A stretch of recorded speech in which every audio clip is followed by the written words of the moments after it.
Hey, I'm James from JBS, and I just want to talk about why we mill our sheaves the way we do and why it's the best. When you have your belt, and this is a stock sheave, and this is where the belt travel comes. This is X4 here. This is where the belt travels to stock. And when you mill a sheave, you drop the belt farther down. So if you drop the belt farther down here, as it wears, then it's going to hit this lip. Alright, so that's why we started milling the lip off. This was our first generation here, and we milled it off flat. And then we realized after the fact that we could make it even better is because when this belt drops down and it rides right here, you can actually see this is the JBS sheave and this is the Hunterworks sheave right here, and that's a BF Brian Farr sheave. We test all of them. And when the belt, you can see ours rides a little higher than his, and we do that for a reason. If you want it to ride lower with our milling, you can run a shim and then run it that low. But if you start off with a sheave milled this far, if you wear a belt, it starts riding on the chrome collar, and then you got slippage. So you need to mill it to where it's reliable, and then if you want to shim it farther to get it farther down like this, then it's adjustable. And when you put the belt here and it rides over this straight here, this portion here, I'll use a straight edge to demonstrate like a belt. And when it comes across here, then the belt quits riding at the flat all the way to the seal. So you got a good 1/4 inch or better of the belt that can hang over that ain't touching. Alright, on our new mill, the belt touches all the way to the seal. So you got more on the side of the belt holding on the bottom end. That's why this mill's better, even if you want to run a shim with overdrive weights to get the lower gear.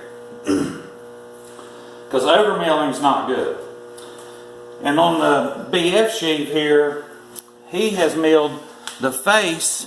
You can actually see where the rubber here, the belt was slipping on there and there. And you take a straight edge and you hold it on there. He milled at the bottom here, and you can see the gap under here. Get down straight. You can see that the belt down here, the angle's been changed. Here's the Hunterworks sheave. Angle's still the same. Ours is still the same.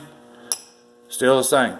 Only difference in these is this mill gets more belt bite on the side as it wears down. So you guys that are putting it in the mud, you can say what you want to. This sheave right here gets the most belt bite on the bottom end. And then when we flip them over, we have the Hunterworks milling, and we have this one had the coating. We changed it out in the customers, and here are the weights, and some of them are worse than others, but you can see these are flat spotting. Let me get a couple here. There's a nice big flat spot on that one. This one right here is really bad. Huge flat spot. Big one right there.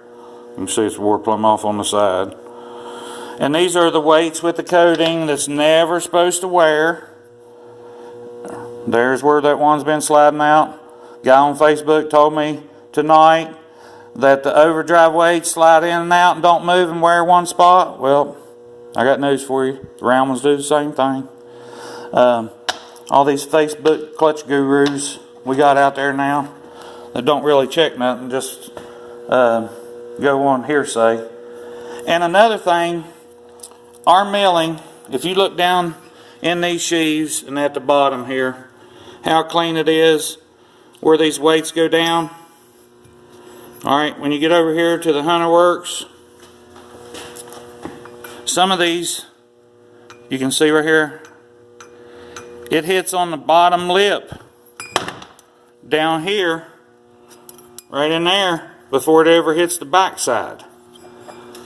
And then also you can see right here that the cam plate is resting on the sheave. It's not even resting on the weights. The cam plate comes all the way down and hits the sheave, which is not good.